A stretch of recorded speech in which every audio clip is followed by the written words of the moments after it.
Yo, we're back on your left, and today I'll be checking out a video titled When Numbers Tell the Wrong Story," and it's gonna be about Evan Mobley and I don't know, after his 38 performance last game against the Bucks.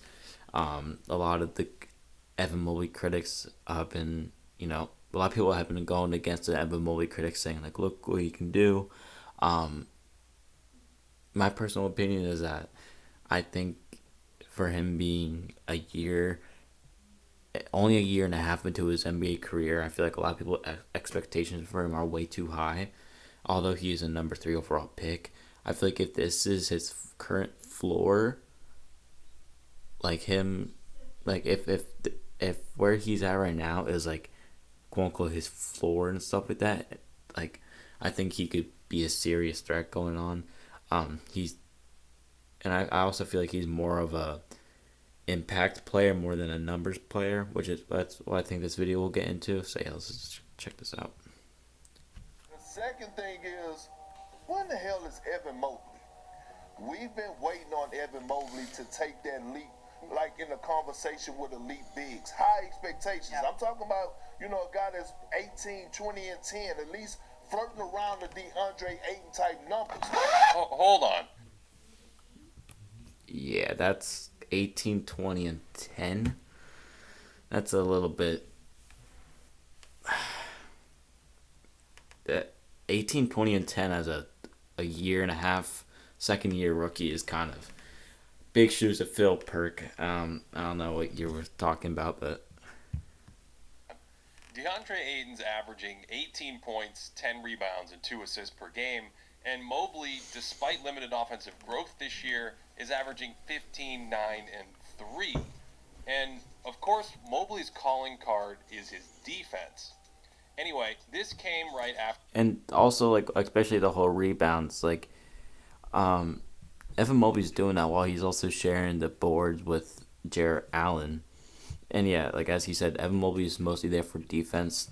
Defense are not always stats, like percentages showing up on, like, the basic simple box score. Like it's not counted as points. Like he makes a lot of I think there was a stat or something like where at one point, I think it was maybe last season or something like that, where he was like average most contested game and stuff like that. Like it's not obviously not something you see on a box score, but it's definitely an impact for sure. After a loss in Utah, and our video coordinator Mike De La Rosa scouted this very game. So I saw this clip of Perk the day after the Cavs game against the Jazz, and I was like, were we even watching the same game? After Jarrett Allen left the game early with food poisoning, Mobley was given the responsibility of being the lone big man to protect the paint against the 4th-ranked Utah Jazz offense. Not having Allen is actually a pretty big loss, as the Cavs' D is kind of predicated on having this Twin Tower setup. They can interchangeably rotate and help. I agree. And also Evan Mobley's ability, Jarrett Allen is a great defensive anchor. He is mainly the paint anchor, but like Evan Mobley is very easy, like not very easily, but is like very able to guard the outside perimeter players and like switch on to some guards and stuff like that. Especially some smaller guards where he might have the speed and like quickness advantage. So I think and the thing is again, he's very young. It can only get better. Even the times where he does get a little bit, messed up and stuff like that, I think he can still work on that. And I think he's very far along for where he's at in his career. And I think it's only up from here. Help off the weak side to make that paint defense pretty lethal. But down the stretch in Utah, Mobley had a pretty ridiculous sequence showing why he's a defensive unicorn just on his own. On this play, he's guarding a non-shooter, so he's able to just roam off his man and force a difficult kickout. Then, on the ensuing attack, Mobley's able to use that length without fouling and get a good contest, but an unlucky bounce still allows the Jazz to score. Yeah, and I also think his ability, he's also very good at contesting with not fouling, because as you see, whenever Ochai Agbaji tried to go up, he he stayed very tall. Use that length without fouling and get a good contest. Yeah, it was very like straight up and not foul. Like there's been a couple times where he gets a little bit wonky and like he loses control of his body and stuff. Like on a couple pump fakes, he kind of gets like tricked and sometimes like jumps on top of the people here and there. But obviously, it's just a discipline thing you'll learn. But an unlucky bounce still allows the Jazz to score. The next possession down, Clarkson's forced into a tough shot, but rookie Walker Kessler tips it right to Markkanen for an easy one. But Mobley reacts quickly and deters the shot without fouling again. With the Jazz, that's not a really true thing. Like there's a lot of times like I feel like in these type of situations, especially like it like I was honestly like I was honestly expecting to hear a ref whistle. Like as soon as I see a player go up and a defender go up, and like it's any close contact, I always think it's gonna be a foul. But like somehow if Mobley's able to do it without fouling, like especially in like something like that, I don't normally hear a whistle. But like he's very good at not fouling, and so like he creates a lot of these type of like things that can go lead to fast breaks and change up paces and stuff like that very easily. Without fouling again. With the Jazz lead cut down to 1, Markkanen tries to take matters into his own hands. But Evans lurking on the weak side and says, "Get that weak stuff out of here." The Cavs, though, are unable. His ability also to play like on the weak side and like help and like get a lot of helping blocks. Like he doesn't need to be one to guard you for him to be like there and like to block you. Like the one time I think Terry Rozier was what was it? Yeah, he was going for a layup on Isaac Okoro, and Evan Mobley just came out from behind him and it's like snatch blocked out of the air. Like that type of stuff is crazy to me. Able to convert off the turnover, and the lead stays at 1. So Utah comes back and tries to get some offense going through Malik Beasley, but Cleveland is in a drop coverage, and Mitchell recovers and cuts off any advantage. Then, on the second side, our guy Mobley is there once again to contest without fouling. And the Cavs get lucky that Walker Kessler misses a little bunny. The Cavs finally take the lead.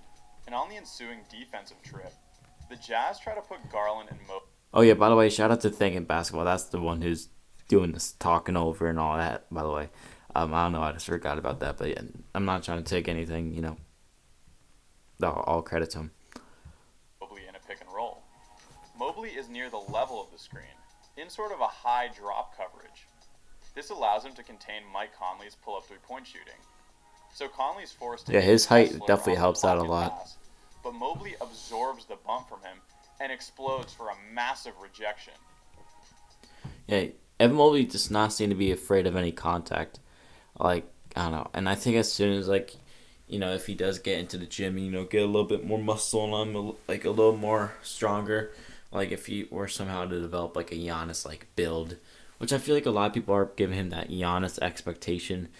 But I mean, even it took a while for Giannis to be who Giannis is. So I think Evan Mobley honestly will build his own like build, as in like a very like an elite defender. Like I don't know, I feel like he's definitely like give it a couple of years or like give it a year or so, and he'll definitely be all defensive. And I'll even say defensive player of the year candidate sometime. But yeah, that's obviously if like Giannis is having an off season defensively, or whoever the elite defenders are. But yeah, there's barely any loading up time for Mobley. He's just off the he's ground very in quick. an instant after taking a shoulder from Kessler. But the Jazz aren't going away. Clarkson's able to create some space for a little mid-ranger. And on the rebound, the ball comes back to Walker Kessler, who once again gets turned away at the summit by Mobley. Yeah, it feels like he had like 20 blocks this game. So they try to spam that Conley pick and roll again. But Mobley uses those Inspector Gadget arms and saves another layup. Yeah, that was... pass out of bounds. Throughout the game, like this is the stuff that you never see on a box score. Fits with his pull-up shot making out of pick and roll. So, with the lead still at 5, Utah now tries the same empty corner pick and roll with Clarkson now. and Evan contains the ball well as LeVert recovers. And they sort of use the baseline here as a third defender to cut the angle off. So the ball has to be kicked out, and the Cavs get a good contest on the shot. So even after a dominant defensive fourth quarter from Evan Mobley, the Jazz come away on top and spoil Donovan Mitchell's return to Utah. Hey Ben, is it true that Evan Mobley's defensive numbers are down this season? It's funny you should ask, Mike, because I think a lot of the perception around Mobley's sophomore slump is based on noise from his on-off numbers. His impact metrics are near the bottom of the league because Cleveland has been 10 points better per 100 in the 750 minutes he's been on the bench. So he's talking now. He's going more to the advanced stats. So I think he said that when he's off the court, their net rating is negative 9.9. I could have heard that wrong. His impact metrics are near the bottom of the league because Cleveland has been 10 points better per 100 in the 750 minutes he's been on the bench. But a ton of this is likely just bad luck. Teams are shooting 39% from three with Mobley on the floor and 31% with him on the bench. Okay, so yeah, I don't know what that is. Like, it's not really a variable he can control. Like, that. So basically, they're saying what is it, 10? They have they have a 10 net rating better when he's on the bench than when he's not on the bench. Yeah, so I don't know. As he just said, 39% for opponent 3-point percentage when he's on the bench, and then 39% when he's on the court, 31% when he's on the bench. I don't know why I was gonna mess up with my words. So yeah, obviously it's gonna be a little bit of like a what the heck, like whatever. But I seriously think, like for some reason it seems like a common trend that like every team has like the best shooting nights against the Cavs. Like the Golden State Warriors game, which I would like to forget about, and like there's been a couple games like that Minnesota Timberwolves games where D'Angelo Russell was shooting lights out. The Sacramento Kings, although they are a really good 3-point shooting team, they had a really good shooting game against the Cavs when it wasn't really up to par. Raptors, another example. So yeah, it just seems kind of be like an unlucky thing. It's not much a one-man army can do really control. So I want to really put the blame on Mobley. And that 8% difference is the biggest in the entire league among any rotation player. That shooting difference alone is worth about 8 points per 100 on defense. And given how good he looks on film, and the fact that last season there was barely any difference in opponent shooting when he was on the floor versus when he went to the bench, this is likely just variant. Look how high that reaches. Is it gonna be pause that? Hold on. Difference in opponent shooting when he was on the floor versus when he went to the bench. That's not what I meant to do. This is likely just variance influencing his numbers in a smallish sample. Difference in opponent shooting when he was on the floor versus. So like yeah, his hand got like a couple inches above the rim. So like those are the type of things that he causes. Like he causes uneasy shots. He causes harder shots. Like if Mobley was any smaller, that would have been an easy floater. But just have because it was quite an open lane. Any difference in opponent shooting? Yeah, pretty open lane. If he was any smaller, but him what's his name? Desmond Bane having respect and understanding how big he is. He got a little bit like what the heck? Like I don't know how to score on top of him because a 7-footer 6'10", however tall Mobley is, to up in your face is kind of like I don't know what to do. When he was on the floor versus when he went to the bench, this is likely just variance influencing his numbers in a smallish sample. You might be thinking, isn't the fourth quarter against the Jazz also a small sample? But Mobley's been just as good, if not slightly better, on defense this entire year. He has this incredible feel for where to position himself and then when to commit to the ball, especially in pick and roll. When a ball handler doesn't use a screen and heads in the other direction, it can leave the other defender exposed. But Mobley is already so good at staying in position and then reacting instantly to the change of direction, and he contests a floater on the move here. And every time I tune in, he regularly makes mind-bending plays for the second-ranked Cavs defense, somehow rematerializing under the hoop to save a layup on this one. And here, Like, okay, just that play itself, you do not see many people doing that. Like, especially like, again, how old is he? 21. He just now recently like started being able to drink. Like, he's definitely like, like I just can't imagine how far he'll come within like, 5 years from now, like however long the case may be. Like 5 years from now, like he's like, I don't know, he might be the defensive anchor. Jarrett Allen, I don't know where hopefully Jarrett Allen will still be here, but like, yeah, I just can't imagine. It'd be crazy. Cavs defense somehow rematerializing Because like under the hoop. he was in the corner, and about it, like Jarrett Allen got caught in the air, and like he found his way into the paint and like sneaked his way to like block the layup on this one. And here he should be heading to the corner to follow his man, but instantly peels off as Paolo Banchero sets up a spin move to blow up the entire thing.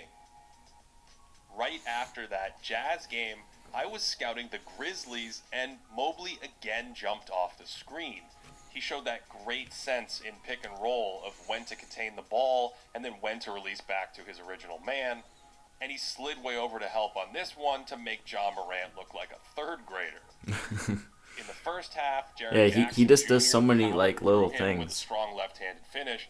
But in the second half, when he tried it again, Mobley slid with him perfectly, took the contact, and still continued. Yeah, and he's not scared of contact either. Like he. Now, I wouldn't be shocked in the long run to see teams get more open threes against Mobley, because he'll leave mediocre shooters to prioritize paint help.